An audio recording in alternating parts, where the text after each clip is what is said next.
Berikan 100 juta untuk kuliah adikku, atau kita cerai. Suamiku merampas uang bonus kantorku. Ibu mertua malah ikut memaki, turuti saja maunya, kalau tidak pergi saja. Tanpa pikir panjang, aku menatap matanya. Oke, kita cerai sekarang. Seketika wajah mereka pucat dan gemetar hebat karena, Yuk, absen dulu di kolom komentar. Sobat kisah berasal dari kota mana saja? Jangan lupa tekan like dan subscribe, ya. Dukungan kalian sangat berarti agar channel ini terus berkembang dan bisa menyajikan cerita yang lebih seru. Terima kasih. Cahaya lampu kantor yang temaram di lantai 21 itu seolah menjadi saksi bisu betapa lelahnya punggung Antira. Jarum jam sudah menunjuk ke angka 11 malam saat ia akhirnya menekan tombol simpan pada dokumen terakhirnya. Selama 5 tahun terakhir, hidupnya adalah sebuah pengabdian tanpa henti. Bukan hanya untuk mengejar karir, tetapi untuk memastikan bahwa rumah tangga yang ia bangun bersama Faizal memiliki fondasi ekonomi yang kokoh. Antira selalu percaya bahwa kerja keras tidak akan pernah mengkhianati hasil, dan malam itu, kepercayaan itu berwujud sebuah surat elektronik dari direktur utamanya. Matanya berkaca-kaca saat membaca deretan angka yang tertera di sana. Sebuah bonus besar, hasil dari keberhasilannya memenangkan tender proyek infrastruktur berskala nasional yang sangat kompetitif. Angka itu bukan sekadar nominal bagi Antira, itu adalah tiket untuk melunasi sisa cicilan rumah, asuransi masa depan, dan mungkin sebuah liburan singkat yang sudah lama ia impikan bersama suaminya. Ia tersenyum tipis, membayangkan wajah bangga Faizal saat mendengar kabar gembira ini. Dengan semangat yang kembali terkumpul, ia mengemas tasnya dan bergegas menuju lobi, mengabaikan rasa penat yang menggelayuti pundaknya. Di dalam taksi yang membawanya pulang, Antira memandangi gemerlap lampu kota Jakarta yang tidak pernah tidur. Ia teringat bagaimana awal pernikahan mereka 3 tahun lalu. Faizal adalah pria yang lembut, atau setidaknya begitulah yang ia tampilkan selama ini. Namun, setahun belakangan, suasana di rumah mulai berubah sejak ibu mertuanya memutuskan untuk tinggal bersama mereka dengan alasan kesepian di kampung halaman. Ibu Faizal adalah sosok yang dominan dan selalu memiliki pandangan kuno bahwa penghasilan istri adalah milik keluarga besar, sementara penghasilan suami adalah hak mutlak sang suami. Antira seringkali mengalah demi menghindari keributan, namun kali ini ada sesuatu yang berbeda dalam hatinya. Ada rasa bangga yang ingin ia bagikan, namun ada juga secercah kekhawatiran yang sulit ia jelaskan. Ia membelai tas kerjanya, tempat ia menyimpan salinan rincian bonus tersebut, merasa seolah-olah sedang membawa harta karun yang sangat berharga namun juga sangat rapuh. Setibanya di depan rumah minimalis yang ia cicil dengan tetesan keringatnya sendiri, Antira menarik napas panjang untuk menenangkan debar jantungnya. Ia melihat lampu ruang tamu masih menyala terang benderang, membiaskan cahaya kuning yang menembus tirai tipis. Padahal, ini sudah hampir tengah malam dan biasanya rumah sudah gelap. Ada perasaan tidak enak yang menyelinap di dadanya, sebuah intuisi yang seringkali benar namun selalu ia tepis demi menjaga kewarasan pikirannya. Ia membuka pintu dengan perlahan, berusaha tidak menimbulkan suara gaduh agar tidak mengganggu istirahat penghuni rumah lainnya. Namun, harapannya untuk langsung menuju kamar mandi dan beristirahat seketika sirna. Di sana, di atas sofa ruang tamu yang baru saja ia ganti kain penutupnya bulan lalu, Faizal dan ibunya sudah duduk menunggu dengan wajah yang kaku, tanpa senyum, seolah-olah sedang menunggu seorang terdakwa yang akan segera dijatuhi hukuman mati. Baru pulang, Ra? Tanya Faizal dengan suara datar yang dingin. Tidak ada kecupan di kening, tidak ada pelukan hangat, bahkan tidak ada tawaran segelas air putih seperti yang biasa ia terima di awal pernikahan mereka. Hanya ada tatapan menuntut yang membuat udara di ruangan itu terasa mendadak menipis. Antira meletakkan tasnya di meja makan dengan hati-hati, mencoba mencairkan suasana beku itu dengan senyuman yang dipaksakan. Ia berusaha mengabaikan tatapan tajam ibu mertuanya yang seolah sedang menguliti setiap inci pakaian yang ia kenakan. Antira merasa seperti orang asing di rumahnya sendiri, rumah yang setiap jengkal ubinnya ia bayar dengan lembur yang melelahkan. Ia mencoba berbicara dengan nada seringan mungkin, berharap ketegangan ini hanyalah sisa kelelahan dari aktivitas seharian. Iya, Mas. Tadi harus menyelesaikan laporan akhir bulan dan beberapa administrasi tender. Tapi ada kabar baik, Mas. Bonus yang aku ceritakan bulan lalu akhirnya cair. Jumlahnya bahkan lebih besar dari yang kita duga sebelumnya, jawab Antira sambil berusaha menunjukkan binar bahagia di matanya. Ia berharap kabar ini akan mengubah ekspresi dingin suaminya menjadi pelukan syukur. Namun, reaksi yang ia terima justru sebaliknya.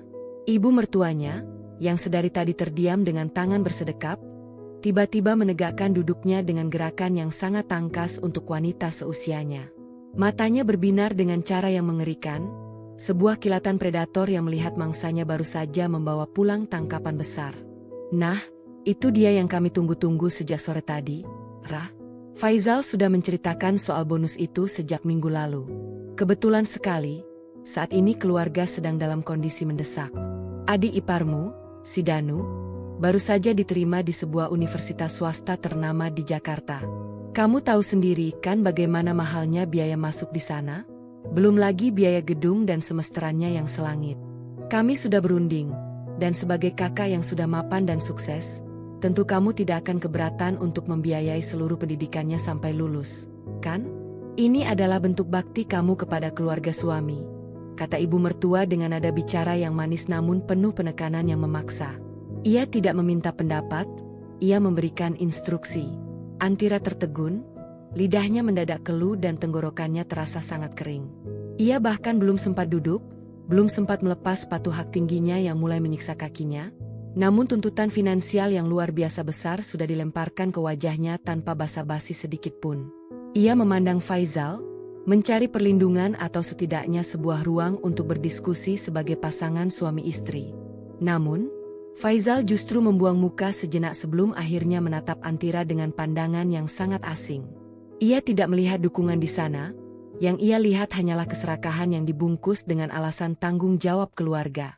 Antira merasakan ada sesuatu yang patah di dalam dadanya, sebuah kepercayaan yang selama ini ia jaga dengan susah payah kini mulai retak tertiup angin egoisme.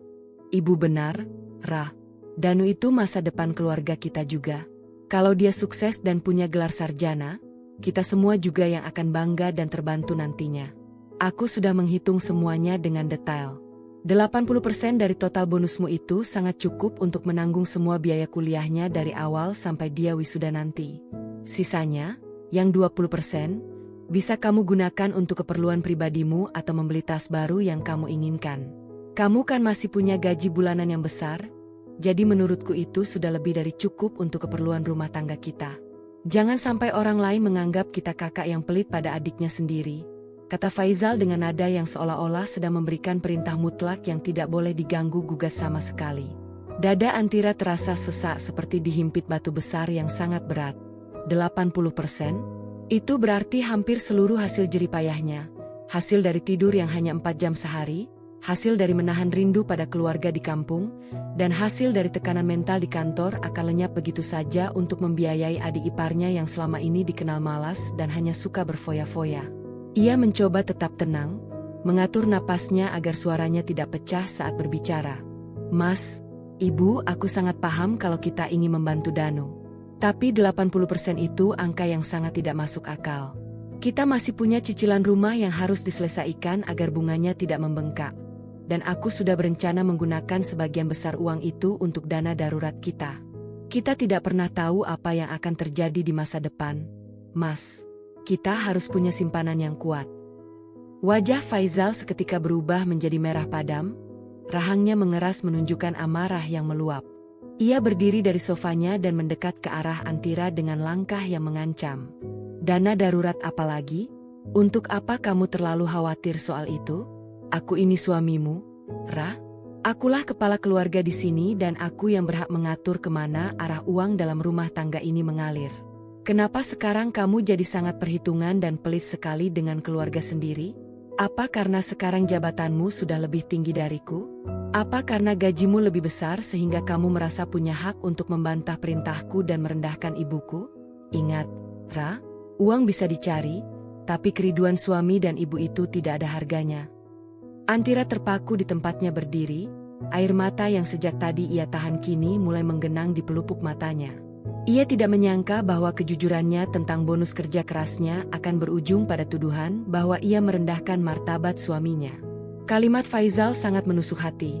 seolah-olah semua pengorbanan yang Antira lakukan selama ini tidak ada artinya jika ia tidak memberikan semua uangnya. Ia melihat ibu mertuanya tersenyum sinis di belakang punggung Faizal, sebuah senyuman kemenangan yang sangat menyakitkan untuk disaksikan. Di ruangan yang seharusnya menjadi tempat paling aman baginya, Antira justru merasa sedang dikepung oleh musuh yang menggunakan kedok cinta dan kekeluargaan untuk merampas apa yang menjadi haknya. Inilah awal dari kehancuran yang tidak pernah ia bayangkan sebelumnya, sebuah pengkhianatan yang dilakukan oleh orang-orang yang seharusnya paling mencintainya. Antira menyadari bahwa malam ini bukan hanya soal uang, tapi soal harga diri dan kebebasan yang sedang coba direnggut darinya secara paksa. Suasana di dalam ruang tamu itu terasa semakin mencekam saat detak jarum jam dinding seolah berdentum keras di telinga Antira. Ia masih berdiri mematung di dekat meja makan, sementara Faizal menatapnya dengan pandangan yang penuh intimidasi. Ibu mertuanya kembali bersandar di sofa, namun matanya tetap mengawasi setiap gerak-gerik Antira seperti seorang hakim yang sedang menunggu pengakuan dosa. Antira mencoba menarik napas panjang, berusaha mengumpulkan sisa-sisa keberanian yang tercecer di lantai hatinya. Ia tahu bahwa jika ia menyerah sekarang, maka selamanya ia akan menjadi sapi perah di rumah yang ia bangun sendiri. Ia menatap suaminya dengan tatapan yang berusaha tetap tegar meskipun hatinya sedang koyak. "Mas, ini bukan soal siapa yang lebih tinggi jabatannya atau siapa yang memiliki gaji lebih besar. Ini soal transparansi dan masa depan kita bersama. Uang bonus ini adalah hasil dari kerja lemburku selama 6 bulan terakhir tanpa henti. Aku hanya ingin kita duduk bersama dan merencanakan ini dengan kepala dingin, bukan dengan tuntutan yang tiba-tiba seperti ini," ucap Antira dengan suara yang diusahakan tetap stabil. Namun, kalimat itu justru memancing tawa hambar dari ibu mertuanya. Wanita tua itu bangkit dari duduknya, berjalan perlahan mendekati Antira dengan langkah yang diseret sengaja agar menimbulkan suara yang mengganggu. "Kepala dingin? Kamu bilang kami tidak berkepala dingin? Antira, dengar baik-baik. Sejak kamu masuk ke keluarga ini, kami selalu menerima kamu apa adanya. Tapi sekarang, saat keluarga sedang membutuhkan uluran tanganmu, kamu justru bicara soal transparansi dan rencana masa depan. Masa depan siapa yang kamu maksud? Masa depanmu sendiri? Kamu lupa bahwa kesuksesan suami adalah karena doa ibu dan istrinya? Jika kamu menahan hak Danu untuk sekolah, itu sama saja kamu menghalangi jalan rezeki keluargamu sendiri. Jangan jadi wanita yang kufur nikmat, Ra," ujar ibu mertuanya dengan nada bicara yang rendah namun tajam, seolah setiap kata adalah sembilu yang sengaja disayatkan ke kulit Antira. Faizal mengangguk mantap, mendukung setiap kata yang keluar dari mulut ibunya. Ia merasa berada di atas angin karena mendapatkan pembelaan mutlak. "Ibu benar. Kamu terlalu banyak bergaul dengan orang-orang kantor yang individualis itu, Ra. Kamu mulai kehilangan nilai-nilai pengabdian seorang istri. Aku tidak mau tahu. Besok pagi aku ingin melihat bukti transfer itu sudah ada. Danu harus segera melunasi biaya pendaftarannya karena kuota di universitas itu sangat terbatas. Ini adalah perintah terakhirku sebagai suamimu sebelum aku benar-benar kehilangan kesabaran terhadap sikap keras kepalamu ini." Antira merasakan dadanya bergemuruh. Perintah terakhir? Kalimat itu terdengar seperti sebuah ultimatum yang sangat mengerikan. Ia memandang suaminya, mencari sisa-sisa pria lembut yang dulu berjanji akan menjaganya dalam suka dan duka. Namun, yang ia temukan hanyalah sosok asing yang dipenuhi oleh rasa haus akan materi dan validasi dari ibunya. Antira teringat bagaimana selama ini ia selalu menyisihkan sebagian besar gajinya untuk kebutuhan dapur, listrik, air, bahkan cicilan mobil yang sehari-hari digunakan oleh Faizal untuk bekerja. Sementara itu, gaji Faizal sendiri seringkali habis entah kemana, dan Antira tidak pernah mempermasalahkannya karena ia pikir mereka adalah satu kesatuan. Namun malam ini, topeng itu hancur berkeping-keping. "Kenapa harus 80%? Mas? Kenapa tidak kita bantu semampu kita tanpa harus menguras seluruh tabungan yang sudah aku siapkan? Danu bisa saja mencari beasiswa atau kita bisa mencarikan universitas yang biayanya lebih terjangkau namun tetap berkualitas. Kenapa harus yang paling mahal dan harus sekarang juga?" tanya Antira, mencoba memberikan alternatif yang masuk akal. Ia berharap ada celah logika yang bisa menembus dinding keserakahan mereka. Namun, ia salah besar. Ibu mertuanya justru mendengus kasar dan membanting sebuah brosur universitas ke atas meja, tepat di depan wajah Antira. "Danu itu adik kandung Faizal, dia harus mendapatkan yang terbaik. Kamu ingin dia kuliah di tempat murahan agar kamu bisa terus memamerkan kekayaanmu sendiri? Begitu piciknya pemikiranmu. Antira, aku tidak menyangka menantuku ternyata memiliki hati sebusuk ini. Teriak ibu mertuanya dengan suara yang mulai meninggi. Keadaan semakin tidak terkendali. Faizal yang melihat ibunya mulai emosi, langsung berpindah posisi ke samping ibunya, merangkul bahu wanita tua itu seolah-olah ibunya adalah korban dari kekejaman Antira. Sudah, Bu, jangan menangis. Biar Faizal yang urus istri tidak tahu diri ini, kata Faizal dengan suara yang bergetar karena amarah. Ia kemudian menunjuk wajah Antira dengan jari telunjuknya. Dengar, Antira, aku memberimu pilihan. Berikan uang itu besok pagi tanpa banyak tanya, atau kita selesaikan saja pernikahan ini di sini. Aku tidak butuh istri yang kaya tapi tidak punya rasa hormat pada keluarga suaminya. Pilihannya ada di tanganmu. Uang itu, atau statusmu sebagai istriku. Aku tidak main-main. Aku lebih baik menduda daripada memiliki istri yang berani mendikte kepala keluarganya sendiri. Ancaman cerai itu keluar begitu saja dari mulut Faizal, tanpa ada keraguan sedikit pun. Antira merasa seperti ada petir yang menyambar tepat di atas kepalanya. Dunia seolah berhenti berputar sejenak. Cerai? Hanya karena ia ingin mempertahankan hasil kerja kerasnya demi masa depan mereka berdua? Air mata yang sedari tadi ia tahan akhirnya jatuh membasahi pipinya yang pucat. Ia tidak menyangka pernikahan yang ia jaga dengan segala pengorbanan, lembur yang menyiksa, dan kelelahan yang luar biasa, ternyata hanya seharga 1 kali bonus prestasi di mata suaminya. Hening pun menguasai ruangan itu selama beberapa menit. Hanya suara napas Faizal yang memburu dan isak tangis palsu ibu mertuanya yang terdengar. Antira menatap wajah Faizal dalam-dalam, mencoba mencari tanda-tanda penyesalan atau keraguan di mata suaminya. Namun, ia hanya menemukan kekosongan dan ego yang meluap. Ia kemudian melirik ibu mertuanya yang masih berpura-pura menyeka air mata, namun mata tua itu sesekali melirik ke arah tas kerja Antira dengan penuh nafsu. Di saat itulah, sesuatu di dalam diri Antira berubah. Rasa sakit yang luar biasa itu mendadak mengeras menjadi sebuah kekuatan yang dingin. Ia menyadari bahwa cinta tidak seharusnya menjadi alat pemerasan, dan pernikahan tidak seharusnya menjadi penjara finansial. Ia tidak menjawab ancaman itu dengan teriakan atau permohonan maaf. Ia hanya menundukkan kepala sejenak, membiarkan air matanya jatuh untuk terakhir kalinya demi pria yang pernah ia cintai itu. Begitu mudahnya kata cerai keluar dari mulutmu, Mas. Hanya karena uang? Bisik Antira dengan suara yang sangat rendah, namun sanggup membungkam isak tangis ibu mertuanya. Ia kemudian mengangkat kepalanya, menatap Faizal dengan pandangan yang kini jauh lebih jernih dan tenang. Tidak ada lagi ketakutan di sana, yang ada hanyalah sebuah kesadaran pahit bahwa ia telah salah memberikan hatinya selama ini. Jika itu memang keinginanmu, aku butuh waktu untuk berpikir malam ini. Aku lelah, aku ingin istirahat. Tanpa menunggu jawaban dari keduanya, Antira mengambil tas kerjanya dan melangkah menuju kamar tidur mereka. Ia bisa mendengar suara ibu mertuanya yang menggerutu di belakangnya, menyebutnya sebagai istri yang tidak punya sopan santun. Ia juga mendengar Faizal yang berteriak bahwa ia harus memberikan jawaban sebelum matahari terbit. Antira menutup pintu kamar dan menguncinya dari dalam. Ia menyandarkan punggungnya di pintu, merosot jatuh ke lantai, namun ia tidak menangis lagi. Tangannya yang gemetar mulai meraih ponsel di dalam tasnya. Ia tidak menelepon temannya atau ibunya di kampung. Ia mencari satu nomor yang selama ini ia simpan untuk keadaan yang paling buruk. Nomor seorang konsultan hukum yang pernah membantunya membuat perjanjian pranikah setahun yang lalu, sebuah langkah yang saat itu ia anggap hanya sebagai tindakan pencegahan biasa, namun kini menjadi satu-satunya pelindung yang ia miliki. Antira tahu, malam ini bukan hanya soal bertahan, tapi soal bagaimana ia akan menyerang balik. Di dalam kamar yang sunyi, Antira duduk bersimpuh di balik pintu yang terkunci rapat. Suara gemuruh dari ruang tamu masih terdengar sayup-sayup, namun ia tidak lagi memedulikannya. Jemarinya yang dingin bergerak lincah di atas layar ponsel, membuka sebuah folder tersembunyi yang berisi salinan digital dokumen-dokumen penting. Di sana, tersimpan rapi sebuah dokumen berjudul Perjanjian Pranikah dan Addendum Kepemilikan Aset. Setahun yang lalu, ketika ibu mertuanya mulai mencampuri urusan keuangan rumah tangga dan memaksa Faizal untuk meminta jatah bulanan yang tidak masuk akal, Antira sudah merasakan ada yang tidak beres.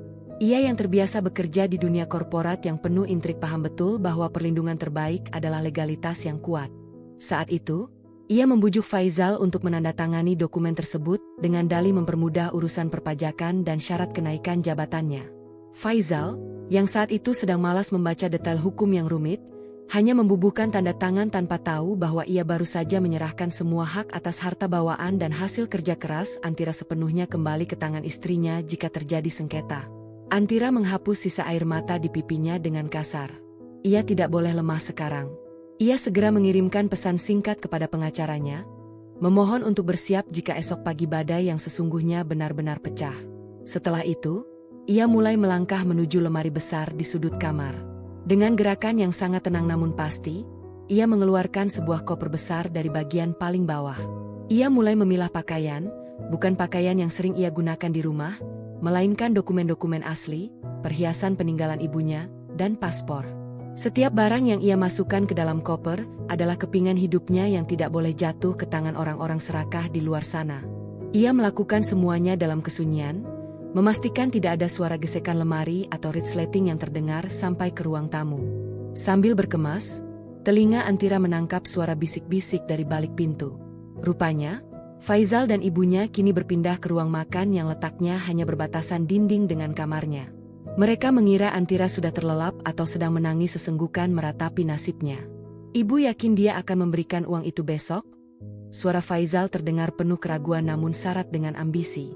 Antira menghentikan gerakannya, ia menempelkan telinga ke dinding, mendengarkan setiap kata yang keluar dari mulut pria yang masih berstatus suaminya itu. Tentu saja, Faizal. Antira itu wanita lemah. Dia tidak punya siapa-siapa di kota ini selain kamu. Dia sangat mencintaimu, dia tidak akan sanggup hidup menjanda dan menanggung malu di kantornya. Gertakan cerai tadi itu jenius, nak. Besok pagi, begitu dia bangun dengan mata bengkak, dia akan berlutut memohon maaf dan memberikan buku tabungannya kepadamu.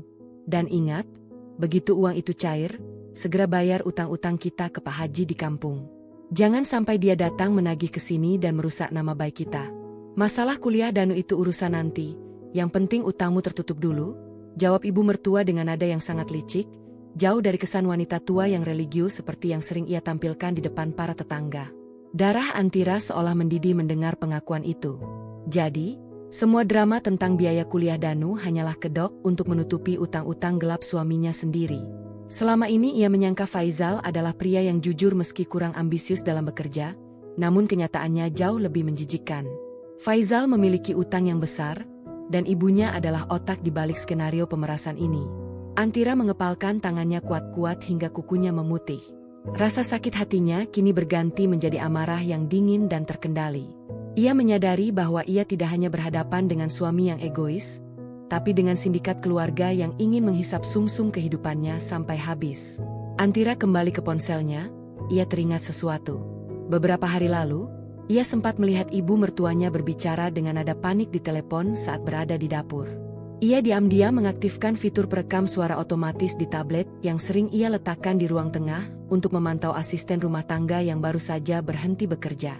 Dengan jantung berdebar, ia mengakses aplikasi pemantau tersebut dari ponselnya. Ia memutar rekaman beberapa hari terakhir dengan kecepatan tinggi sampai ia menemukan percakapan yang ia cari.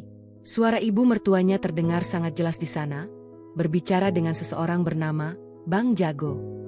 Iya, Bang, saya janji. Minggu depan begitu menantu saya dapat bonus, semua bunganya akan saya bayar lunas. Tolong jangan kirim orang lagi ke rumah ini. Anak saya sedang berusaha membujuknya. Dia itu punya banyak uang, tenang saja, dia tidak akan lari kemana-mana. Suara itu terdengar begitu penuh keputusasaan namun juga menjanjikan harta orang lain sebagai jaminan.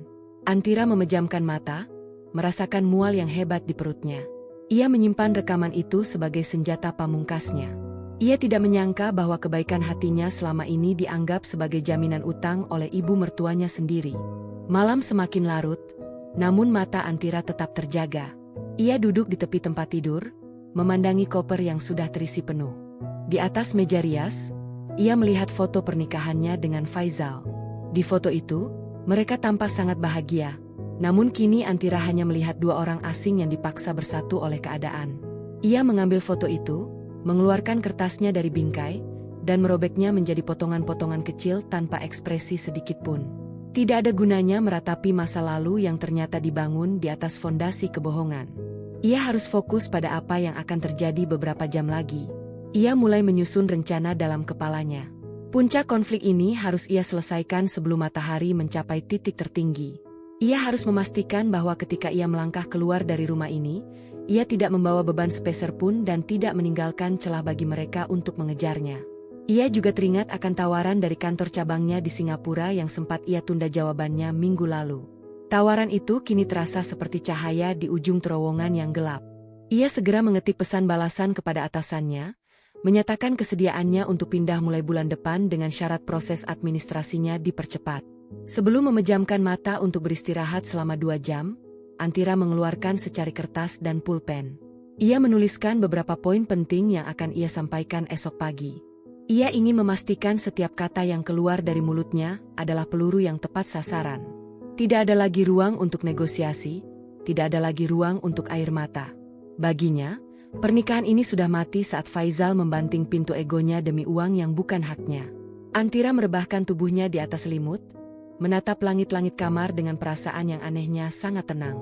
Ia merasa seperti seorang prajurit yang sedang mempersiapkan serangan terakhir. Esok pagi, dunia Faizal dan ibunya akan runtuh. Dan Antira akan menjadi orang yang menarik pemicunya dengan senyuman paling tenang yang pernah mereka lihat. Di luar, suara angin malam berdesir di antara pepohonan, seolah ikut bersiap menyambut badai keadilan yang akan segera datang. Antira memejamkan mata, membiarkan kegelapan memberinya kekuatan untuk hari esok yang menentukan segalanya. Fajar mulai menyingsing, membiaskan cahaya jingga pucat yang menembus celah gorden kamar. Antira terbangun sebelum alarm di ponselnya berbunyi. Tubuhnya terasa ringan, meski hanya terlelap selama 2 jam.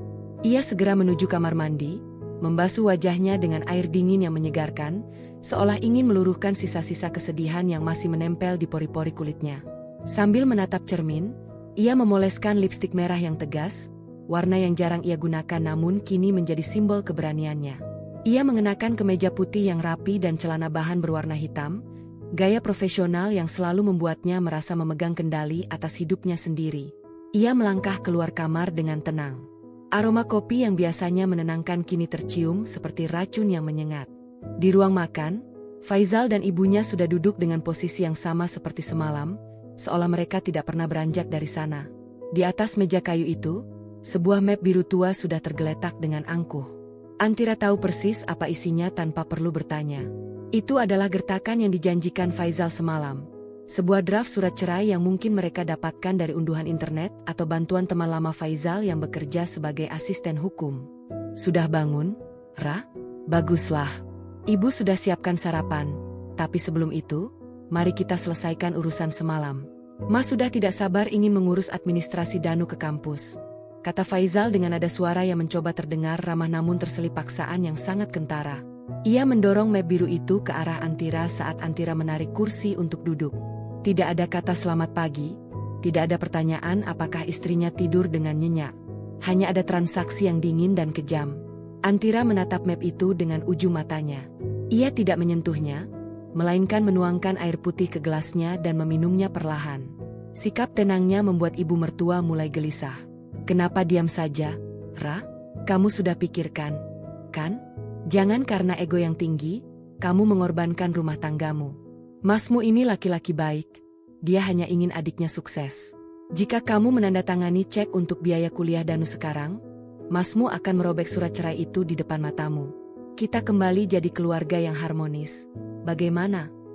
Ibu mertua mencoba membujuk dengan suara yang sengaja dilembutkan, meski tatapannya tetap menghitung setiap detik keterlambatan Antira.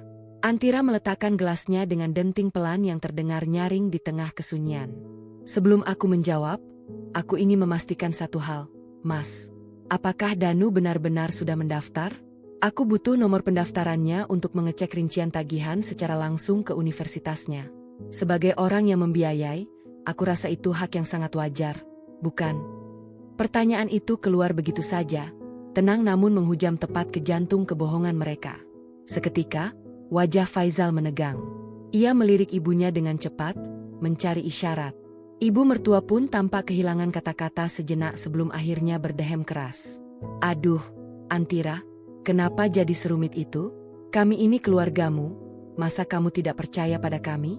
Nomor pendaftaran itu ada di email Danu, tapi Danu sedang keluar sejak subuh tadi.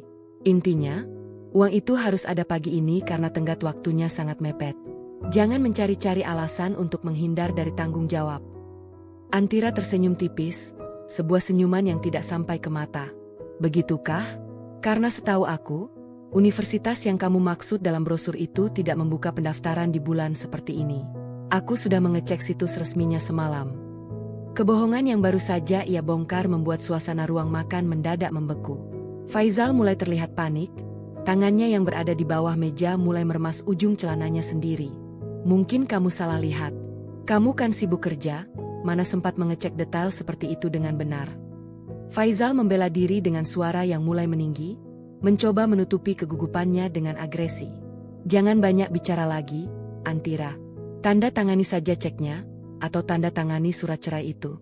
Aku sudah lelah menghadapi sikapmu yang sok pintar ini. Kamu pikir kamu siapa? Tanpa aku yang menemanimu selama ini, kamu hanya wanita karir yang kesepian. Antira menarik napas dalam-dalam. Inilah momen yang ia tunggu. Ia meraih map biru itu, membukanya dengan perlahan, dan membaca setiap baris kalimat di dalamnya.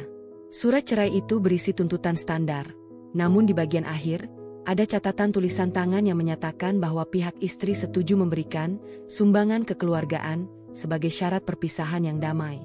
Sebuah skenario pemerasan yang sangat amatir namun sangat jahat. Sambil memandangi wajah suaminya yang dipenuhi rasa tamak, Antira teringat kembali semua malam di mana ia memijat bahu pria itu, semua gaji yang ia relakan untuk membayar utang-utang yang katanya adalah cicilan modal usaha namun ternyata fiktif. Ia menyadari bahwa orang-orang di depannya tidak sedang meminta bantuan, mereka sedang melakukan perampokan yang dilegalkan atas nama pernikahan. Hatinya yang dulu penuh dengan cinta, kini benar-benar telah menjadi padang pasir yang tandus. Kamu yakin ingin aku menandatangani ini, Mas? Tanya Antira sekali lagi, suaranya sangat rendah namun penuh dengan getaran otoritas. Ia mengeluarkan sebuah pulpen dari saku kemejanya, pulpen perak yang ia beli saat mendapatkan promosi jabatan pertama kali. Pulpen itu terasa berat di tangannya, seberat keputusan yang akan ia ambil. Iya, tanda tangani kalau kamu memang keras kepala. Tapi ingat, begitu kamu tanda tangan, jangan harap bisa kembali ke pelukanku. Kamu akan keluar dari rumah ini tanpa membawa apa-apa selain pakaian di badanmu. Gertak Faizal merasa bahwa ancaman pengusiran itu akan membuat Antira gemetar. Ia tidak tahu bahwa rumah itu secara hukum adalah milik istrinya. Ia tidak tahu bahwa Antira sudah memegang kendali atas seluruh permainan ini sejak lama. Ibu mertua menatap pulpen di tangan Antira dengan mata lapar. Ayo cepat, Ra. Jangan membuang waktu. Kita semua ingin masalah ini selesai dengan cepat agar tidak ada drama yang berkepanjangan. Wanita tua itu bahkan sudah menyiapkan selembar kertas kosong lainnya, berharap Antira juga akan menuliskan cek bonusnya setelah menandatangani surat cerai tersebut sebagai syarat tambahan yang tidak tertulis. Antira menatap mereka berdua secara bergantian. Ia melihat wajah-wajah yang selama ini ia sebut keluarga, namun yang ia temukan hanyalah topeng-topeng yang retak. Dengan satu gerakan yang mantap dan tanpa keraguan sedikitpun, ia menempelkan ujung pulpennya ke atas kertas surat cerai itu. Goresan tintanya mengalir lancar, membentuk tanda tangan yang tegas di atas materai. Tidak ada tangan yang gemetar, tidak ada air mata yang jatuh. Hanya ada rasa lega yang luar biasa yang mulai menjalar di sekujur tubuhnya. Faizal dan ibunya terbelalak. Mereka terdiam 1000 bahasa, tidak menyangka bahwa gertakan yang mereka anggap sebagai senjata pamungkas justru disambut dengan sukacita oleh Antira. Ruangan itu mendadak sunyi sesunyi kuburan. Mereka berdua saling pandang. Rasa panik mulai merayap di wajah mereka saat melihat Antira menutup map biru itu dan mengembalikannya ke tengah meja dengan senyuman yang paling tenang yang pernah mereka lihat. Di mata Antira, babak baru kehidupannya baru saja dimulai. Sementara bagi mereka, pintu neraka yang mereka ciptakan sendiri baru saja terbuka lebar. Keheningan yang mencekik itu berlangsung selama beberapa detik yang terasa seperti selamanya. Faizal menatap map biru di tengah meja dengan mata membelalak, seolah tidak percaya pada apa yang baru saja terjadi. Ia mengharapkan tangisan, ia mengharapkan Antira berlutut di kakinya sambil memohon agar pernikahan mereka diselamatkan, atau setidaknya ia mengharapkan sebuah negosiasi yang alot. Namun, coretan tinta hitam yang tegas di atas materai itu adalah kenyataan pahit yang menghantam egonya dengan telak. Antira tidak hanya menandatanganinya, ia melakukannya dengan kecepatan dan ketenangan seorang profesional yang sedang menutup sebuah kontrak bisnis yang tidak lagi menguntungkan. Apa yang kamu lakukan, Ra? Suara Faizal bergetar, kali ini bukan karena amarah, melainkan karena kebingungan yang mulai bercampur dengan rasa takut. Ia meraih map itu dengan tangan gemetar, membukanya, dan melihat tanda tangan Antira terpampang nyata di sana. Keberanian semu yang ia bangun sejak semalam mulai runtuh saat ia melihat istrinya justru tampak jauh lebih santai. Bahkan seolah beban berat baru saja terangkat dari bahunya. Tidak ada lagi gurat kelelahan atau mata yang sembab, yang ada hanyalah sorot mata yang tajam dan waspada. Ibu mertuanya yang semula tersenyum penuh kemenangan kini mendadak pucat pasi. Ia mencondongkan tubuhnya ke depan, berusaha memastikan bahwa penglihatannya tidak salah. "Antira, kamu sudah gila? Kamu benar-benar menceraikan anakku hanya karena uang itu? Kamu tega membiarkan rumah tangga ini hancur dan membiarkan Danu kehilangan masa depannya?" Teriaknya dengan suara yang melengking, mencoba mengembalikan kontrol melalui rasa bersalah. Namun, Antira hanya menyandarkan punggungnya ke kursi, melipat tangan di dada dengan sikap yang sangat berwibawa. "Bukan aku yang menceraikan Faizal, Ibu. Bukankah Faizal sendiri yang menyodorkan surat ini dan mengancamku? Aku hanya mengabulkan keinginannya. Dan soal Danu, berhentilah bersandiwara. Kita semua tahu bahwa Danu tidak pernah mendaftar ke universitas manapun. Bonus kerjaku bukan untuk membayar biaya kuliah fiktif, tapi untuk membayar utang-utang judi online dan investasi bodong yang kalian sembunyikan dariku," ucap Antira dengan nada bicara yang sangat tenang namun setiap katanya mengandung kekuatan yang menghancurkan.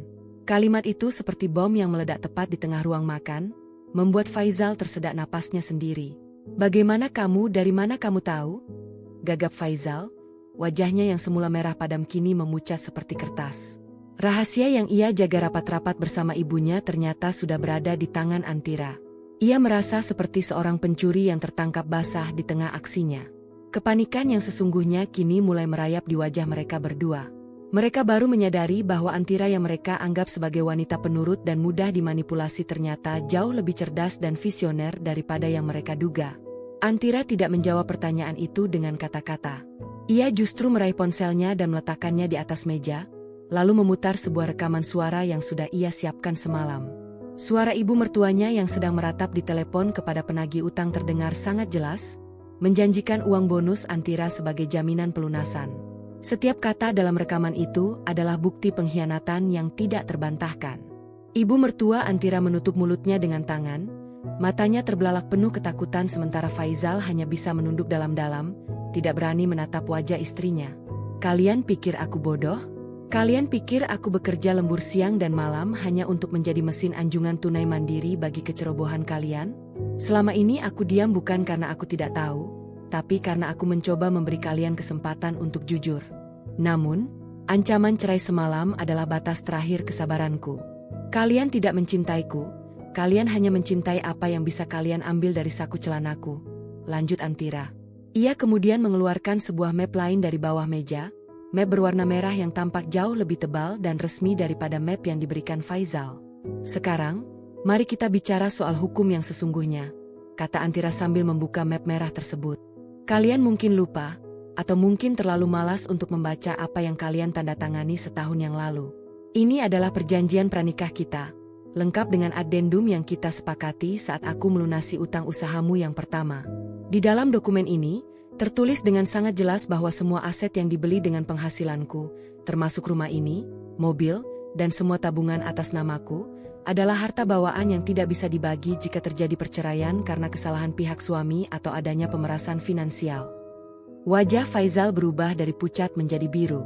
Ia teringat momen setahun lalu saat ia dengan ceroboh menandatangani berkas yang disodorkan Antira hanya agar ia bisa segera pergi bermain game dengan teman-temannya. Ia tidak pernah menyangka bahwa lembaran kertas itu akan menjadi senjata yang akan mengusirnya dari kenyamanan hidup yang selama ini ia nikmati. "Ra, tolong kita bisa bicara baik-baik. Mas hanya sedang kalap semalam. Mas tidak bermaksud menceraikanmu, itu hanya gertakan agar kamu mau membantu keluarga," rengek Faizal, mulai mencoba menggunakan sisi sentimentalnya untuk melunakkan hati Antira. Namun, hati Antira sudah membeku. Ia melihat suaminya bukan lagi sebagai pasangan hidup, melainkan sebagai beban yang harus segera ia lepaskan. "Pembicaraan baik-baik sudah selesai semalam saat kamu membanting harga diriku demi uang judi keluargamu, Mas. Sekarang adalah waktu untuk konsekuensi. Karena surat cerai sudah aku tanda tangani, maka secara hukum proses ini sudah berjalan. Dan sesuai perjanjian, kamu dan ibumu memiliki waktu 24 jam untuk mengosongkan rumah ini. Semua kunci, termasuk kunci mobil, Harus sudah ada di meja ini sebelum jam 10 pagi esok hari. Ibu mertua Antira tiba-tiba meledak dalam amarah yang disertai isak tangis histeris. Kamu kejam, Antira. Kamu ingin membuang kami ke jalanan? Di mana hati nuranimu sebagai seorang istri? Kamu akan kualat karena memperlakukan mertuamu seperti ini. Ia mencoba menyerang secara psikologis, namun Antira tetap tidak bergeming. Ia sudah menyiapkan mentalnya untuk serangan semacam ini.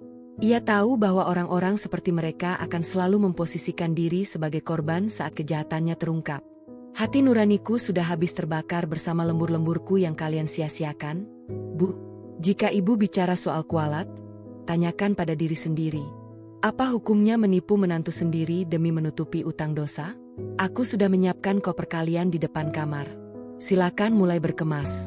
Jika lewat dari waktu yang ditentukan kalian masih di sini, aku tidak akan segan memanggil petugas keamanan untuk mengeluarkan kalian secara paksa.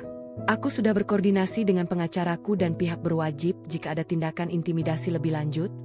Tegas Antira dengan suara yang tidak menyisakan ruang sedikitpun untuk tawar-menawar.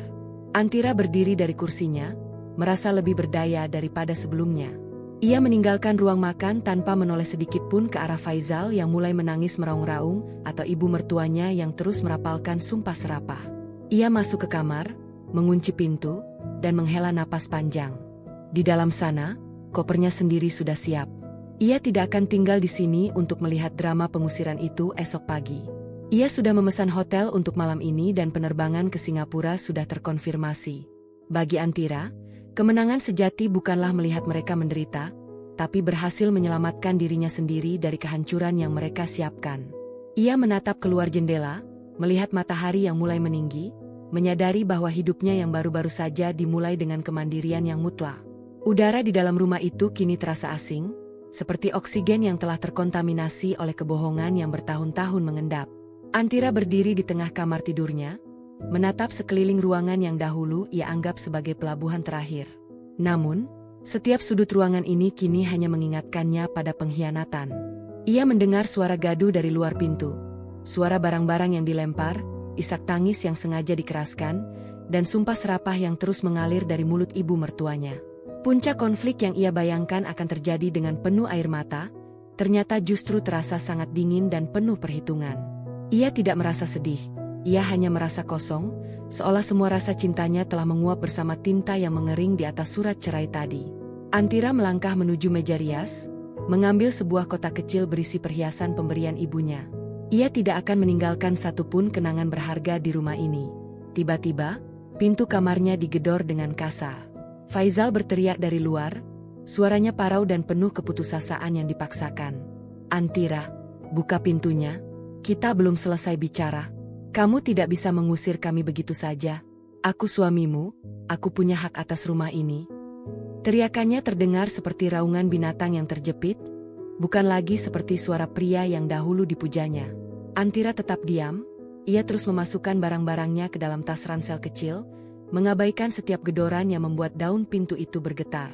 Setelah merasa cukup, Antira akhirnya membuka kunci pintu.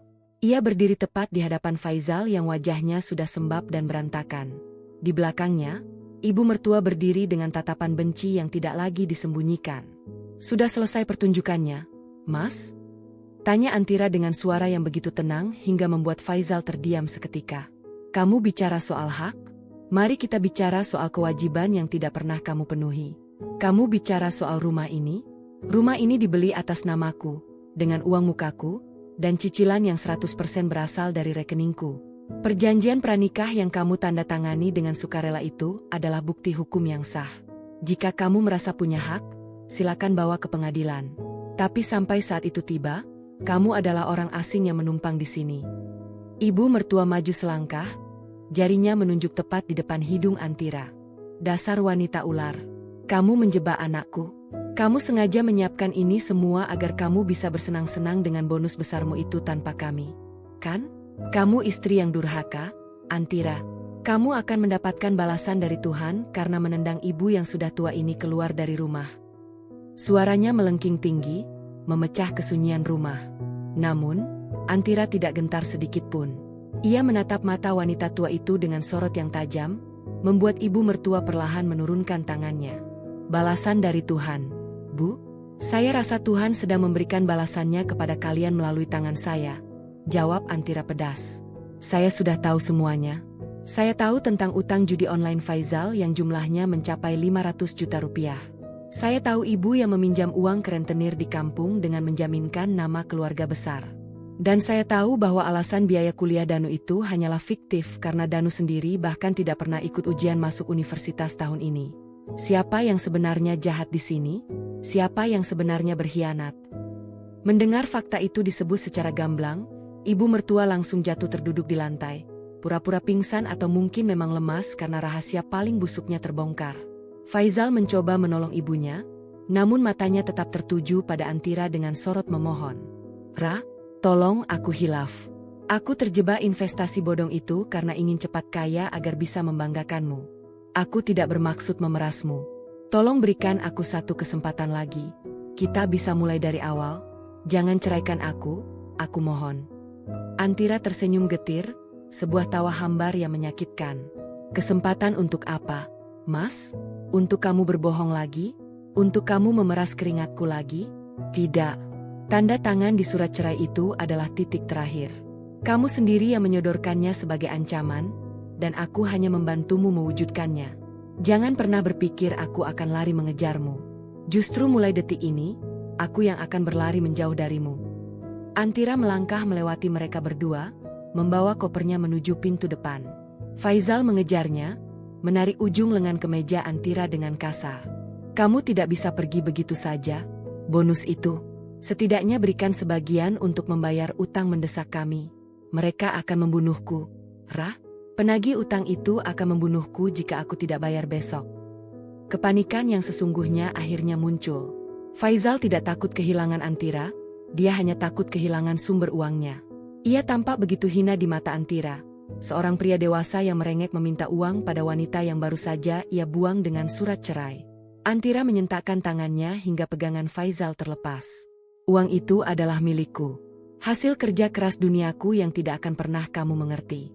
Gunakan sisa harga dirimu, jika masih ada, untuk mencari jalan keluar sendiri. Aku bukan lagi tameng finansialmu. Selamat berjuang dengan para penagih utang itu, Mas. Aku harap mereka memperlakukanmu seadil kamu memperlakukanku. Antira membuka pintu depan rumahnya, membiarkan udara segar dari luar masuk menyapu aroma pengap di dalam rumah tersebut. Di depan gerbang, sebuah mobil hitam sudah menunggu. Itu adalah mobil jemputan dari kantornya. Antira tidak menoleh lagi. Ia tidak ingin melihat wajah-wajah yang pernah ia cintai namun kini ia benci. Ia merasa sebuah beban raksasa lepas dari pundaknya. Konflik yang memuncak di ruang tamu tadi adalah babak akhir dari penderitaannya yang panjang. Sekarang, tidak ada lagi Antira yang lemah. Tidak ada lagi Antira yang bisa diancam dengan perceraian. Ia masuk ke dalam mobil, menutup pintunya rapat-rapat, dan menginstruksikan pengemudi untuk segera berangkat. Sambil melihat rumah itu menjauh dari kaca spion, Antira membisikkan satu kata untuk dirinya sendiri, merdeka. Ia tahu di depan sana, di Singapura atau dimanapun takdir membawanya, sebuah hidup baru yang lebih bersih dan jujur telah menunggunya dengan tangan terbuka, jauh dari bayang-bayang keserakahan keluarga yang telah ia tinggalkan di belakang. Mobil yang membawa Antira melaju perlahan meninggalkan komplek perumahan yang selama ini menjadi saksi bisu pengabdiannya yang sia-sia. Di dalam kabin mobil yang kedap suara, Antira menyandarkan kepalanya pada sandaran kursi yang empuk, memejamkan mata sesaat untuk meresapi keheningan yang sudah lama tidak ia rasakan. Namun, ketenangan itu terusik oleh getaran ponsel di dalam tasnya yang tidak kunjung berhenti. Ia merogoh tasnya, melihat layar yang menyala menampilkan nama Faizal. Puluhan panggilan tak terjawab dan ratusan pesan singkat masuk bertubi-tubi, isinya berubah dari makian kasar menjadi permohonan yang menghibah, lalu kembali lagi menjadi ancaman kosong. Antira menarik napas panjang, lalu dengan gerakan jemari yang mantap, ia mematikan ponsel tersebut sepenuhnya. Ia tidak ingin lagi ada celah bagi suara-suara sumbang itu untuk merusak hari kemerdekaannya. Sementara itu, di dalam rumah yang kini terasa sangat sunyi dan dingin, Faizal terduduk lemas di lantai ruang tamu yang beralaskan ubin granit mahal. Di hadapannya, map biru berisi surat cerai yang telah ditandatangani Antira tergeletak seperti sebuah vonis mati. Ia menatap nanar ke arah pintu depan yang masih terbuka lebar, berharap sosok istrinya akan kembali dan mengatakan bahwa ini semua hanyalah mimpi buruk atau sekadar ujian kesetiaan. Namun, Kenyataan menghantamnya dengan telak ketika ia melihat gantungan kunci mobil di atas meja makan. Kunci mobil yang selama ini ia banggakan di depan teman-temannya sebagai simbol kesuksesannya, padahal setiap sen cicilannya dibayar oleh Antira. Ia mencoba berdiri, namun kakinya terasa seberat timah. Pikirannya melayang pada para penagih utang yang sudah memberikan tenggat waktu hingga matahari terbenam hari ini. Ibu mertua Antira, yang semula berpura-pura lemas di lantai, kini sudah bangkit dengan wajah yang dipenuhi kegelisahan yang luar biasa. Ia mengacak-acak isi lemari di ruang tengah, berharap Antira meninggalkan buku tabungan atau uang tunai di suatu tempat yang tersembunyi. Faizal, jangan diam saja seperti orang bodoh. Cepat kejar dia ke kantornya. Dia pasti membawa semua uang bonus itu di dalam tasnya. Kamu harus memaksanya membatalkan tanda tangan itu. Bagaimana dengan utang-utang kita? Bagaimana kalau orang-orang itu datang lagi dan merusak rumah ini? Teriaknya dengan suara yang pecah oleh ketakutan. Ketamakan yang selama ini ia bungkus dengan alasan kasih sayang ibu kini tersingkap sepenuhnya sebagai bentuk kepanikan seorang kriminal yang kehilangan pelindungnya. Faizal menatap ibunya dengan tatapan kosong, lalu tertawa hambar yang terdengar sangat mengerikan. Mengejarnya ke kantor. Bu, ibu tidak dengar tadi? Dia sudah menyiapkan perjanjian pranikah sejak setahun lalu. Dia sudah tahu semuanya. Dia tahu soal judi online. Dia tahu soal utang-utang ibu, dia bahkan tahu kalau Danu tidak kuliah. Antira bukan lagi wanita bodoh yang bisa kita tipu dengan air mata. Dia sudah mematikan kita sebelum kita sempat menyerangnya. Ucap Faizal dengan nada suara yang penuh keputusasaan. Ia baru menyadari bahwa selama setahun terakhir, saat ia merasa sedang memegang kendali atas hidup Antira, sebenarnya istrinya lah yang sedang perlahan-lahan membangun tembok pertahanan yang tidak tertembus. Kepanikan ibu mertua semakin memuncak. Ia mengambil ponselnya sendiri, mencoba menghubungi Danu, namun nomor anaknya itu pun tidak aktif. Rupanya, adik Faizal itu sudah melarikan diri lebih dulu setelah mengetahui bahwa skenario pemerasan bonus itu kemungkinan besar akan gagal total. Ini semua salahmu, Faizal. Kenapa kamu terlalu cepat menyodorkan surat cerai itu? Harusnya kamu tunggu sampai uangnya cair dan masuk rekening bersama. Sekarang lihat, kita tidak punya apa-apa. Kita akan diusir ke jalanan seperti gelandangan. Ibu mertua mulai menyalahkan anaknya sendiri, melempar segala tanggung jawab atas rencana buruk yang sebenarnya mereka susun bersama di meja makan itu. Di sisi lain kota, Antira sudah sampai di sebuah hotel bintang 5 yang telah ia pesan sebelumnya. Ia melangkah menuju lobi dengan kepala tegak, tidak ada lagi beban yang menyeret pundaknya ke bawah. Saat proses pendaftaran di resepsionis, ia memberikan kartu identitasnya dengan tangan yang tenang. Ia merasa seolah-olah sedang mendaftar untuk hidup yang baru. Setelah mendapatkan kunci kamar, ia segera naik ke lantai atas. Kamar yang ia tempati memiliki jendela besar yang menghadap langsung ke arah pelabuhan. Antira berdiri di depan jendela itu, memandangi kapal-kapal besar yang bersiap untuk berlayar. Ia merasa seperti kapal-kapal itu, siap meninggalkan pelabuhan lama yang penuh badai menuju samudera luas yang menjanjikan kebebasan. Ia membuka laptopnya, memeriksa kembali dokumen dari pengacaranya. Segala bukti tentang pemerasan finansial dan kebohongan Faizal sudah terangkum rapi. Antira tersenyum tipis saat melihat poin mengenai hak kepemilikan rumah. Ia memang sengaja memberikan waktu 24 jam bagi mereka untuk pergi, bukan karena ia masih memiliki rasa kasihan, tetapi karena ia ingin memberikan waktu bagi petugas keamanan resmi dan pengacaranya untuk melakukan pengosongan secara legal besok pagi. Ia tidak ingin mengotori tangannya dengan drama pengusiran fisik. Ia ingin semuanya berjalan sesuai aturan hukum yang berlaku, bersih dan tanpa celah. Sambil meminum segelas air mineral, Antira teringat akan sebuah rahasia kecil yang belum sempat ia ungkapkan pada Faizal. Perusahaan tempatnya bekerja, yang selama ini dianggap Faizal hanyalah perusahaan multinasional biasa, ternyata baru saja diakuisisi oleh sebuah konsorsium besar milik keluarga mantan kekasih Antira masa kuliah. Pria yang dahulu sangat dibenci Faizal karena rasa cemburu yang berlebihan. Pria itu, yang kini menjadi salah satu direktur di kantor pusat Singapura, adalah orang yang secara pribadi menawarkan posisi strategis kepada Antira. Bonus besar yang ia terima bukan hanya karena prestasi proyek infrastruktur, melainkan juga bagian dari signing bonus untuk komitmennya pindah ke luar negeri. Antira menyadari betapa ironisnya hidup ini. Faizal selalu menganggap Antira sebagai miliknya yang paling berharga karena nilai finansialnya. Namun pada akhirnya, keserakahanlah yang membuat Faizal kehilangan segalanya.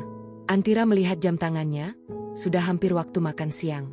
Ia memutuskan untuk memesan layanan kamar dan menikmati makanannya dalam ketenangan yang mutlak.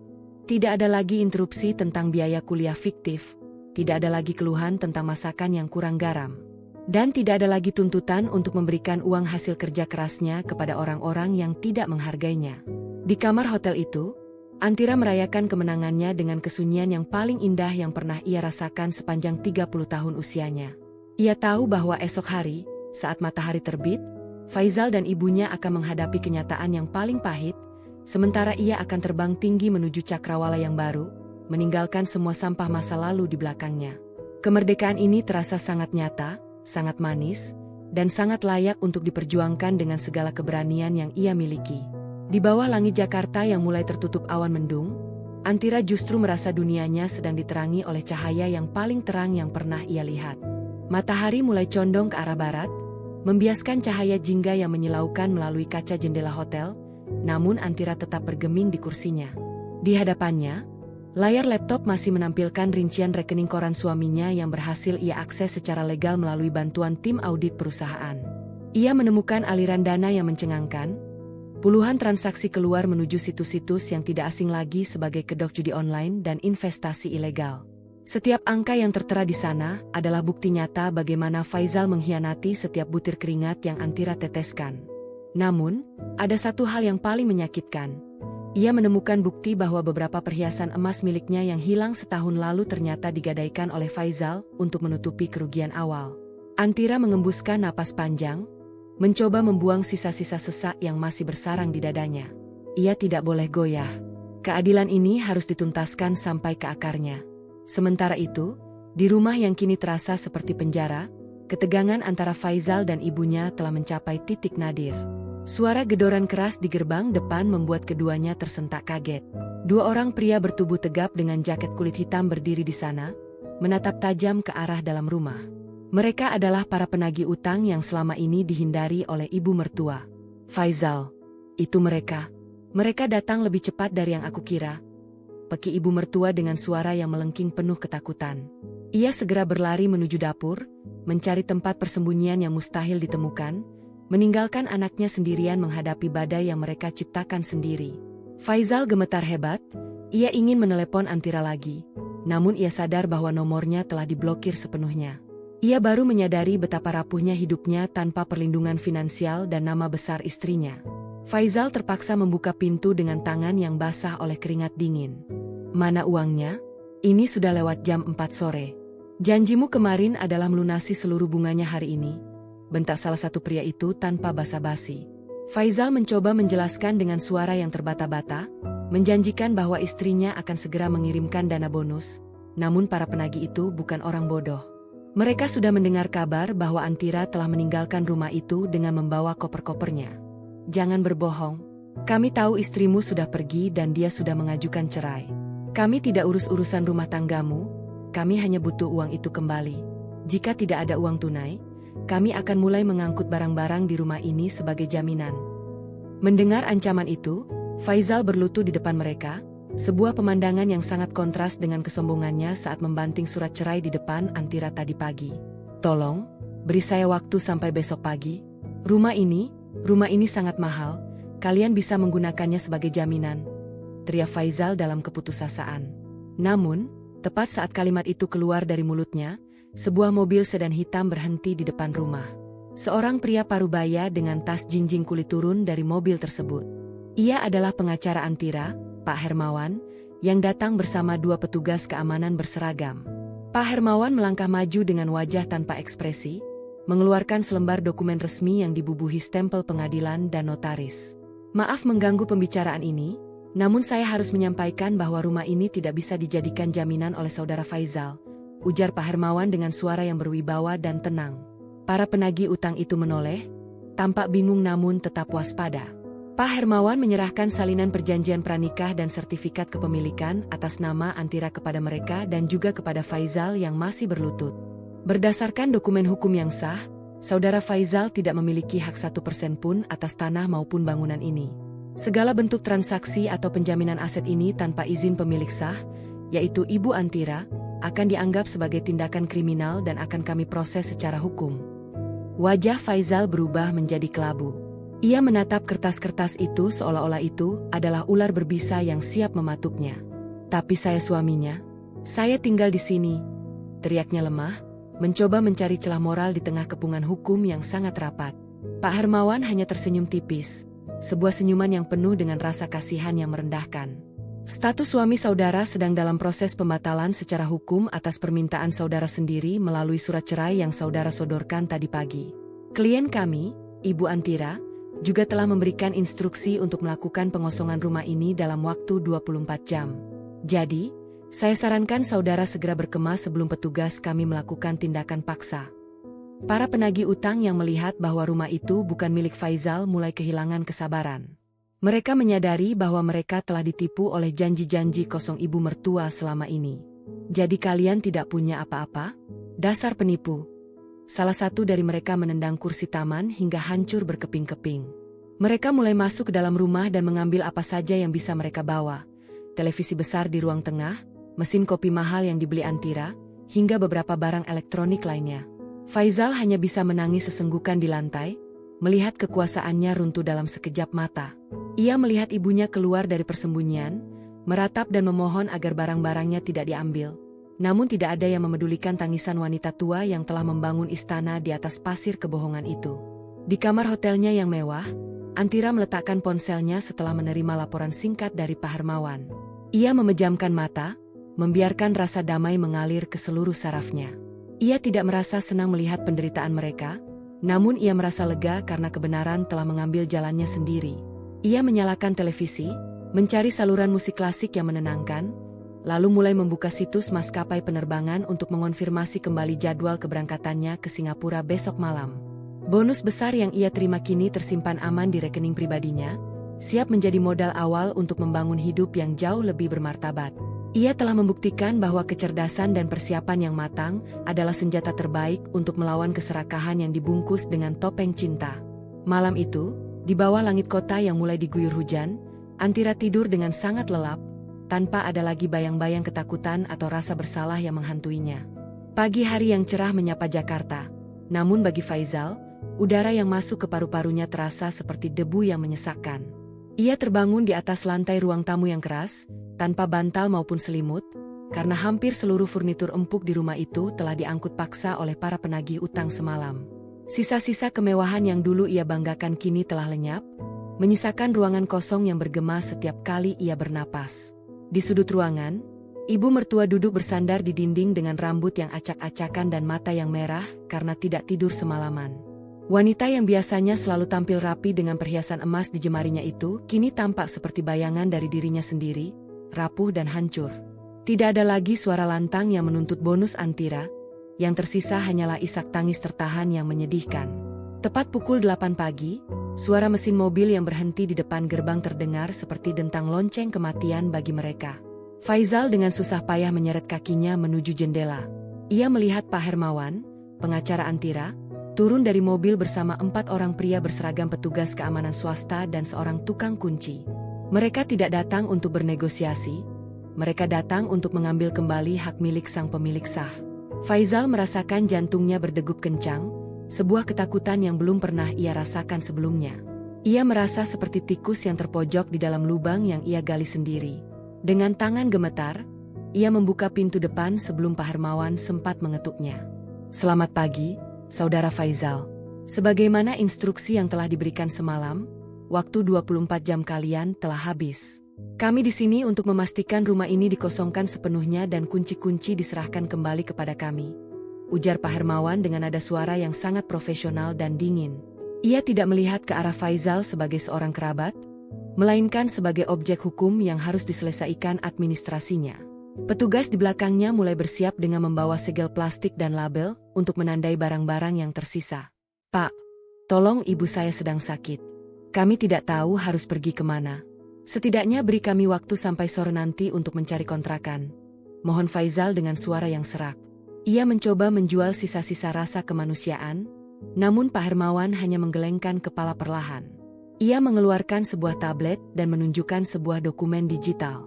Ibu Antira sudah menyediakan dana bantuan pindah sebesar 5 juta rupiah yang akan ditransfer ke rekening saudara setelah kunci diserahkan dan saudara menandatangani berita acara pengosongan. Itu adalah bentuk terakhir dari kebaikan hatinya.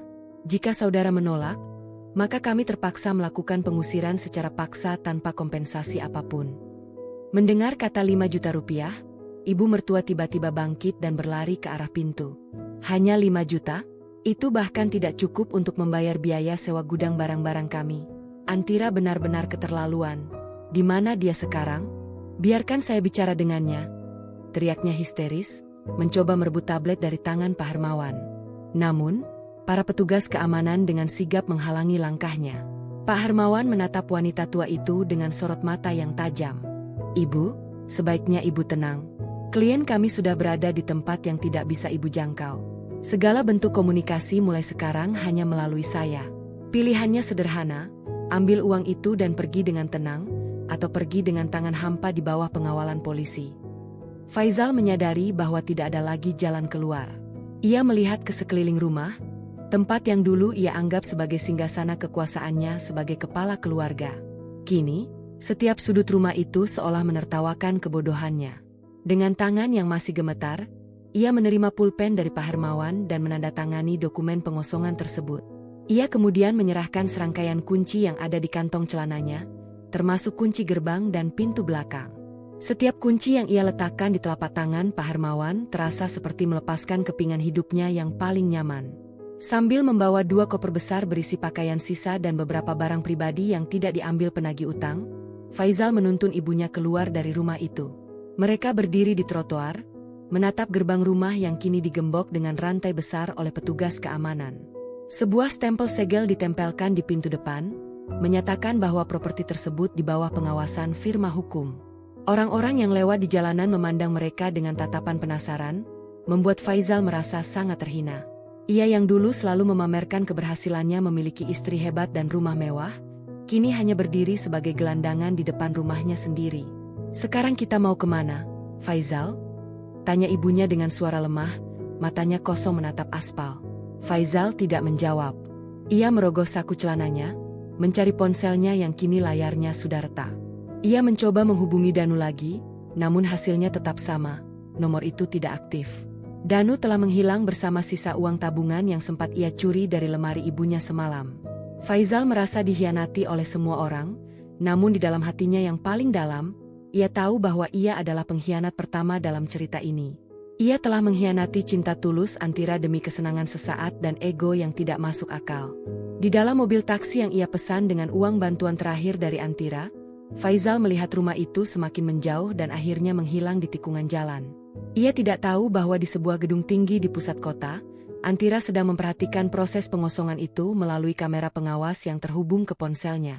Antira menarik napas lega saat melihat mantan suaminya itu akhirnya pergi. Tidak ada dendam yang tersisa, hanya rasa syukur karena ia telah berhasil memutus rantai yang mencekiknya selama ini. Antira kemudian mematikan aplikasi tersebut dan menghapusnya dari ponselnya. Baginya, bab kehidupan di rumah itu telah selesai dibaca dan ditutup selamanya.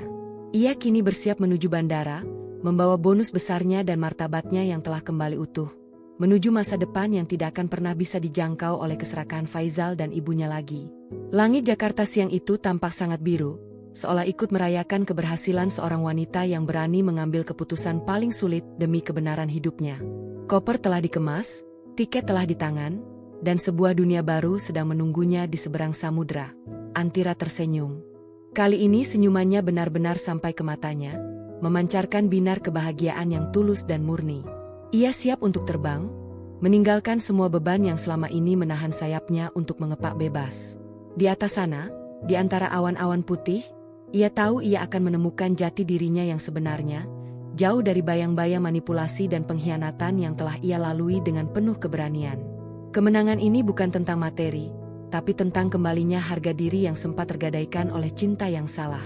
Antira kini mengerti bahwa mencintai diri sendiri adalah langkah pertama untuk dicintai oleh dunia dengan cara yang benar. Dan hari ini, ia telah membuktikannya kepada semesta.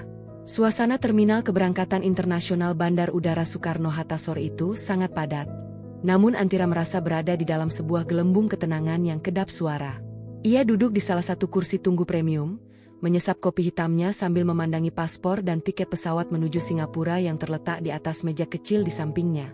Di layar televisi besar yang menggantung di sudut ruangan, berita ekonomi sedang menayangkan pergerakan saham perusahaan tempatnya bekerja. Antira tersenyum tipis. Ia tahu bahwa di balik angka-angka yang bergerak itu, ada keterlibatan besar dari sosok yang sebentar lagi akan ditemuinya. Seseorang dari masa lalu yang pernah ia lepaskan demi menikahi Faizal, namun ternyata tetap menjaga jalannya dari kejauhan. Ponsel di tangannya bergetar. Sebuah pesan masuk dari nomor yang tidak dikenal, namun ia tahu siapa pengirimnya. Aku sudah mendengar semuanya dari tim hukum. Kamu luar biasa, Ra. Selamat atas kemerdekaanmu. Sampai jumpa di kantor pusat besok pagi. Pesan itu singkat, namun cukup untuk membuat jantung Antira berdegup sedikit lebih kencang. Sosok itu adalah Adrian, pria yang dulu dianggap Faizal sebagai ancaman terbesar karena kecerdasan dan status sosialnya. Faizal selalu menghina Adrian sebagai pria lemah yang hanya mengandalkan kekayaan keluarga, namun kenyataannya, Adrianlah yang selama ini memantau kinerja Antira melalui jaringannya di perusahaan multinasional tersebut. Adrian tidak pernah mencampuri urusan rumah tangga Antira, sampai akhirnya Antira sendiri yang mengetuk pintunya melalui lamaran mutasi ke luar negeri. Antira teringat bagaimana 2 tahun lalu Faizal memaksanya untuk memutus semua komunikasi dengan teman-teman kuliahnya, terutama Adrian. Faizal menggunakan alasan cemburu sebagai bentuk kontrol, dan Antira yang saat itu masih naif menganggapnya sebagai tanda cinta yang protektif. Kini, Antira menyadari betapa ironisnya kenyataan itu. Pria yang dianggapnya ancaman justru menjadi penyelamat karirnya, sementara pria yang ia anggap sebagai pelindung justru menjadi parasit yang menghisap hidupnya. Ia membuka folder foto di ponselnya, melihat foto-foto lama saat ia masih bersama Adrian di kampus. Ada binar mata yang hilang selama ia menikah dengan Faizal, dan kini binar itu perlahan mulai kembali menyinari wajahnya. Sambil menunggu panggilan masuk ke dalam pesawat, Antira kembali membuka laporan terakhir dari Pak Hermawan. Ternyata, setelah diusir dari rumah, Faizal dan ibunya mencoba menginap di sebuah hotel melati murah, namun mereka segera diusir karena tidak mampu membayar biaya deposit. Ibu mertuanya sempat mencoba menghubungi beberapa kerabat di kampung untuk meminjam uang. Namun kabar tentang utang judi online Faizal sudah tersebar luas melalui pesan berantai yang entah siapa pengirimnya. Mereka kini benar-benar terisolasi, terjepit di antara tuntutan penagih utang dan rasa malu yang luar biasa. Antira merasa tidak ada lagi beban moral yang harus ia tanggung. Ia sudah memberikan lebih dari cukup, bahkan memberikan dana bantuan terakhir yang sebenarnya tidak wajib ia berikan. Tiba-tiba, suara pengumuman keberangkatan untuk penerbangannya terdengar memenuhi ruangan. Antira berdiri, merapikan blazer hitamnya, dan menarik koper kecilnya dengan gerakan yang anggun. Ia berjalan menuju gerbang keberangkatan dengan langkah yang pasti.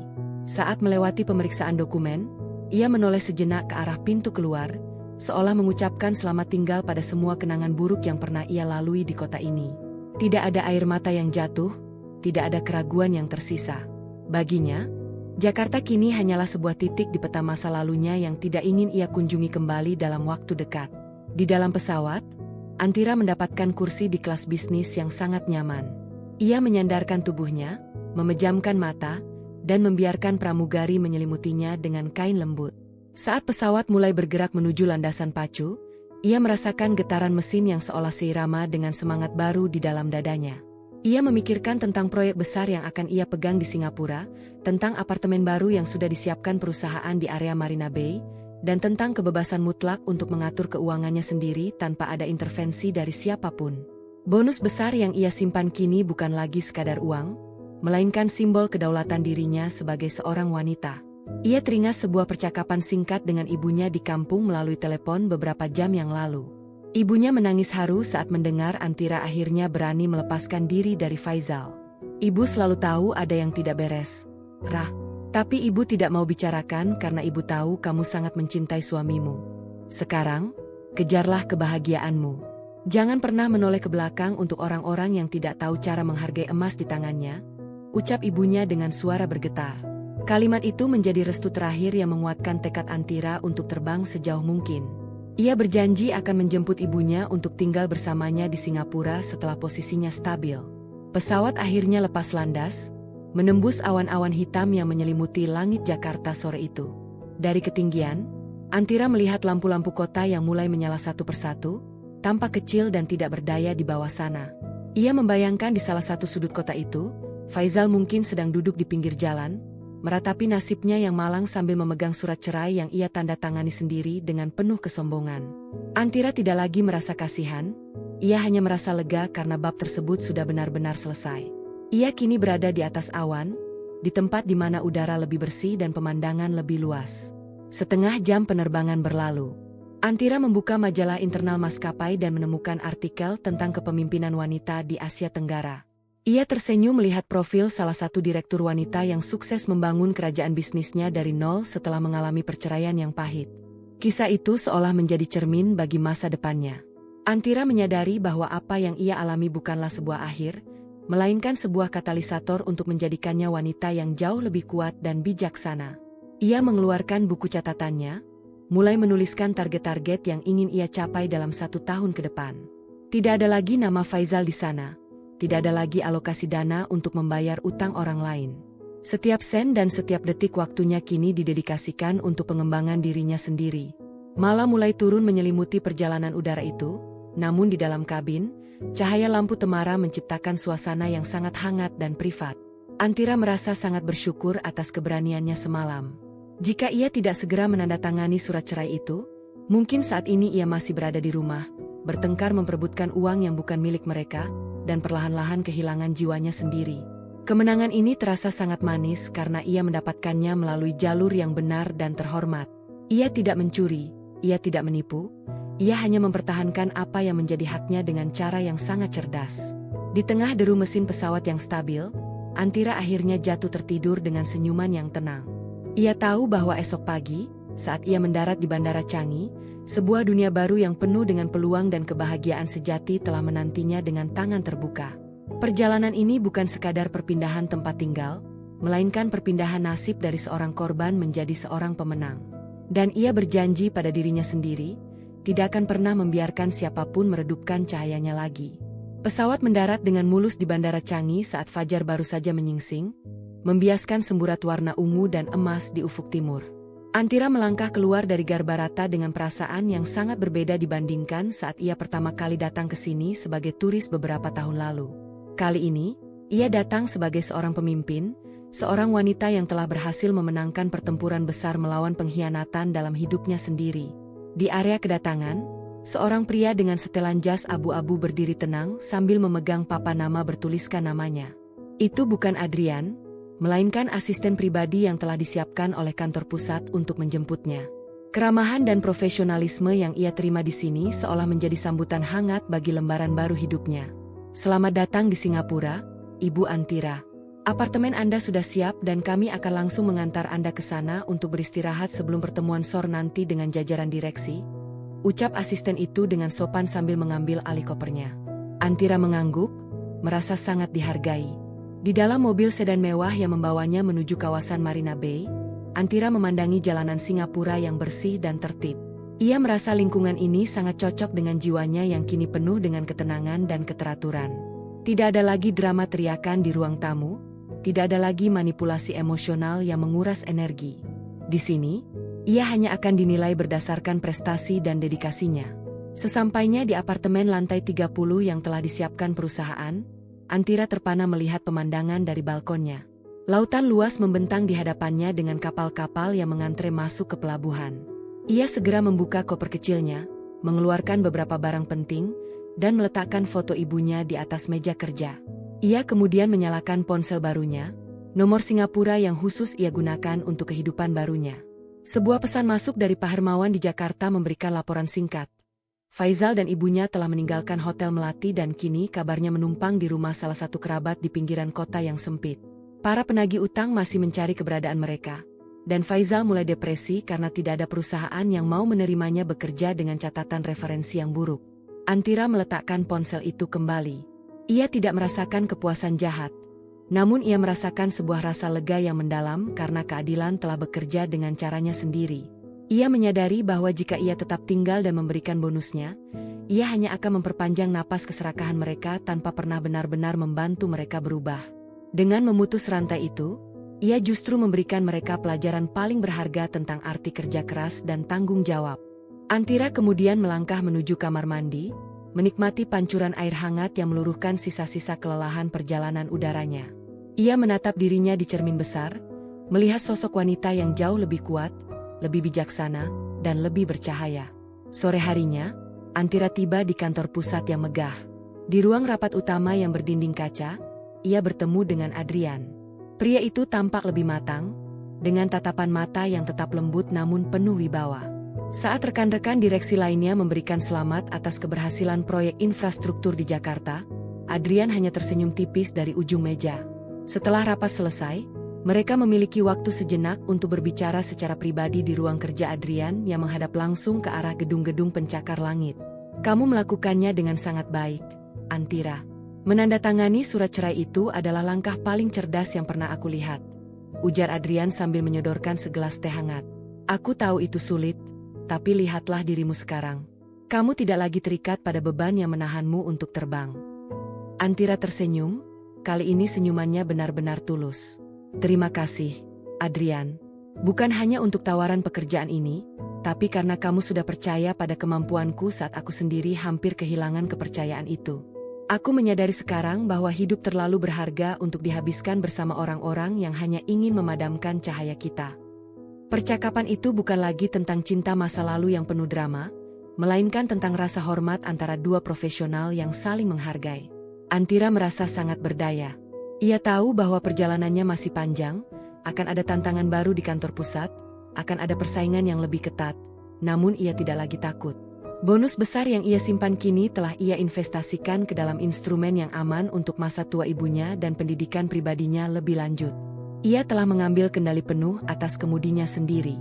Malam itu, Antira berdiri di balkon apartemennya, menatap kerlap-kerlip lampu Singapura yang seperti berlian berserakan. Ia menghirup udara malam yang segar, merasakan kebebasan yang sesungguhnya. Tidak ada lagi bayang-bayang Faizal, tidak ada lagi tuntutan ibu mertua. Hanya ada dia, mimpinya, dan masa depan yang sangat cerah yang telah ia jemput dengan penuh keberanian. Kemenangan ini adalah miliknya, sepenuhnya miliknya.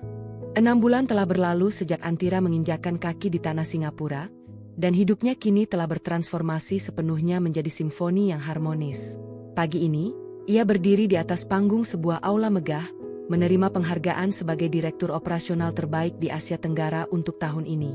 Mengenakan gaun sutra berwarna biru tua yang elegan, ia memberikan pidato singkat tentang integritas dan kemandirian finansial bagi wanita.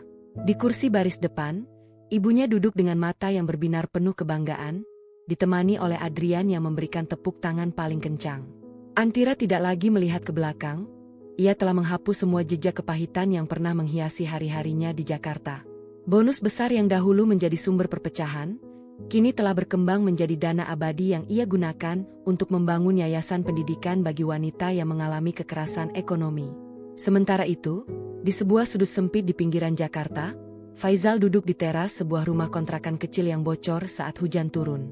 Ia baru saja pulang dari bekerja sebagai tenaga serabutan, pekerjaan yang jauh dari kenyamanan yang dahulu ia nikmati. Ibunya kini sering sakit-sakitan, terus-menerus meratapi kepergian Antira dan menyalahkan keserakahan mereka sendiri setiap kali melihat penagih utang melintas di depan rumah.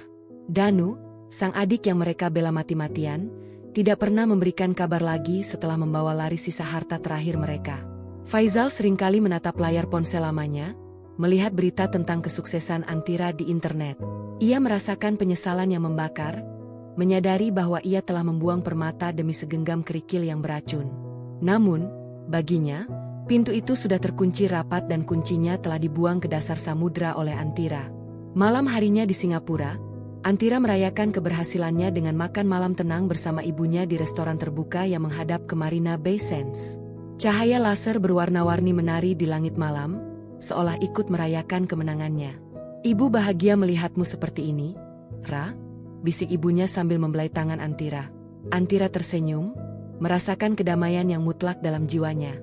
Ia menyadari bahwa keputusan untuk menandatangani surat cerai itu bukan hanya tentang mengakhiri pernikahan yang beracun, tetapi tentang melahirkan kembali jati dirinya. Ia bukan lagi sekadar wanita yang bekerja keras untuk orang lain, ia adalah penguasa atas nasibnya sendiri. Antira mengangkat gelasnya, bersulang pada masa depan yang cerah dan pada keberanian yang telah membawanya pulang ke dalam dirinya sendiri. Di bawah langit yang luas, Ia akhirnya mengerti bahwa kemerdekaan sejati adalah ketika kita berani mengatakan tidak pada apa yang merendahkan kita, dan mengatakannya pada harga diri yang tak ternilai harganya. Kisahnya bukan lagi tentang dikhianati, melainkan tentang bagaimana ia terbang tinggi melampaui segala pengkhianatan itu.